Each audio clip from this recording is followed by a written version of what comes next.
এই সূরাটার এবার তর্জমা শোনাই, তাইলেই কথা শেষ। কোরআনুল কারীমের 30 নম্বর পারা, কোরআনুল কারীমের 99 নম্বর সূরা, সূরা জিলজাল। এই সূরার 8টা আয়াত। আল্লাহ তাআলা বলেন, ইদা জুলজিলাতিল আরদু জিলজালাহা। আল্লাহ তাআলা এই পৃথিবী যখন ইসরাফিল ফু দিবে, কিয়ামত হবে, পৃথিবীর সব কিছু ধ্বংস হবে, তখন একটা ভূমিকম্প হবে।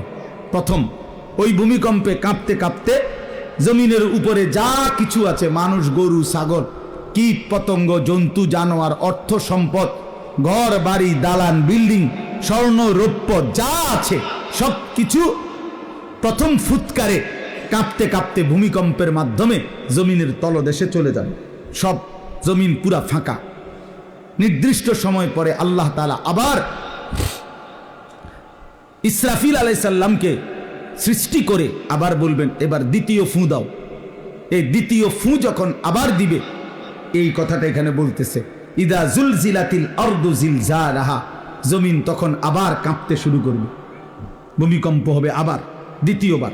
এই দ্বিতীয়বারের ভূমিকম্প যখন হবে, আল্লাহ বলেন, ওয়া আখরাজাতিল আরদু আসকালাহা। জমিনের তলদেশে যা কিছু ছিল সবকিছু জমিনের উপরে উঠে আসবে।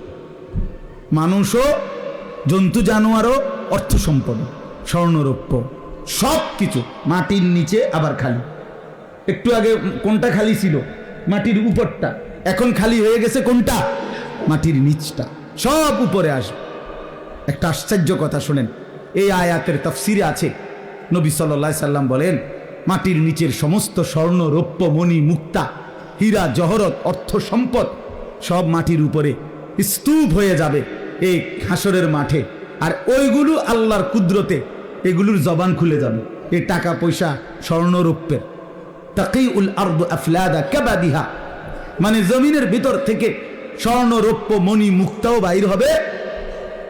এগুলো যখন জমিনের উপরে স্তূপ, তো এগুলো ডাক দিবে।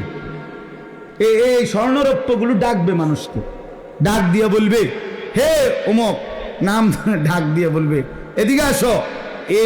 এই সম্পদের জন্য তুমি চুরি করছো, এই সম্পদের জন্য তুমি ডাকাতি করছো, এই সম্পদের জন্য তুমি বছরের পর বছর সুদ খাইছো, মিথ্যা বলছো, ওজনে কম দিছো, আজ নেও কি পরিমাণ দরকার, আজ নাও, এদিকে আসো, নেও যা লাগবে নাও। এই সম্পদের জন্য ভাইয়ের হক নষ্ট করছো, এই সম্পদের জন্য অমুককে হত্যা করছো, নাও এখন নাও। এই তখন কোরআন শরীফে আছে, ওয়াকালাল ইনসানু মা লাহা, 3য় আয়াত। তখন লোকেরা একজন আরেকজনকে বলবে, ভাই এটা কি হলো? মা লাহা, এরুমকা, এটা কি? এগুলো কথা বলে কেমনে? এগুলো কথা বলতেছে কেন? আরে ঘটনাটা কি? আল্লাহ বলেন, ইয়াউমাইদিন তুহাদ্দিসু আখবারাহা। বান্দা, মাত্র তো দেখলা স্বর্ণরৌপ্য কথা বলে, এখনো না দেখবা খেলা? এখন দেখবা খেলা। কি খেলা? আল্লাহ বলেন, এবার দেখবা জমিন তোমার পুরা জিন্দেগির বিন্দু বিন্দু বিসর্গ, তোমার জীবনের কর্মকাণ্ড, ভালো মন্দ, নেক বদ সবকিছু এখন তোমার সামনেই আমি আল্লাহর সামনে বলবো। ইয়াউমাইদিন তুহাদ্দিসু আখবারাহা।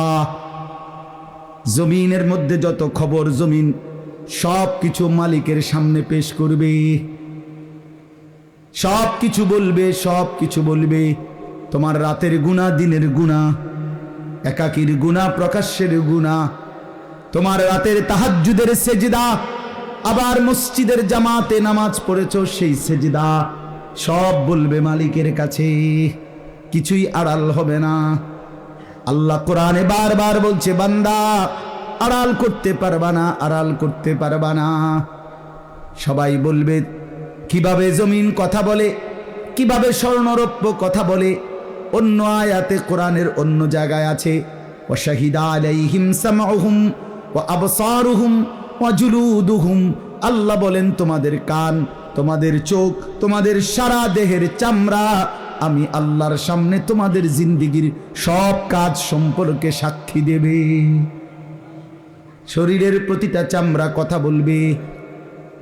কেন কথা বলে, কেমনে কথা বলে? তো আল্লাহ বলতেছেন বি আন্না রাব্বাকা আওহালাহা, আল্লাহ আদেশ করেছেন বলেই কথা বলে। হ্যাঁ, এই জন্য মনে রাখতে হবে শুধু জিহ্বায় কথা বলে জি না, আল্লাহ হুকুম করলে কথা বলে। কথা বলেন না, জিহ্বায় কথা বলে না। না না না, তো যে বেটা বুবা বুবা মানুষ দেখছেন নি জীবনে, হে হের জিহ্বা নাই তো হে কথা কয় না, তো কি বুঝা গেল? জিহ্বায় কথা বলে না, মালিকের হুকুম হইলে কথা বলে। যে কানে শুনে না, হে হে এরকম কান নাই, ঠিক না, এদের সমান, তো সে শুনে না কেন? বুঝা গেল আল্লাহর হুকুম হলে শুনে। যে অন্ধ, তার কি এখানে চোখ বলতে কিছু নাই? কথা বলেন না, অন্ধ লোকের এদিক দিয়ে এরকম চোখ নাই, তো হে দেখে না কেন? বুঝা গেল কি মালিকের হুকুম হলে চোখে দেখে। এই ঠিক এরকম আল্লাহ বুঝাইতে চাইছেন, বান্দা তুমি তো মনে করছো জিহ্বা দিয়ে শুধু কথা বলে, আরে না বেউকুফ, আমার হুকুমে কথা বলে। তো আমি হুকুম করিলে যদি গোশতের এই টুকরাটা কথা বলতে পারে, তো এই টুকরা বলতে পারবে না? বুঝেন নাই? আমি হুকুম করিলে জমিন কথা বলতে পারবে না কেন? আল্লাহর হুকুমে কথা বলতে পারে।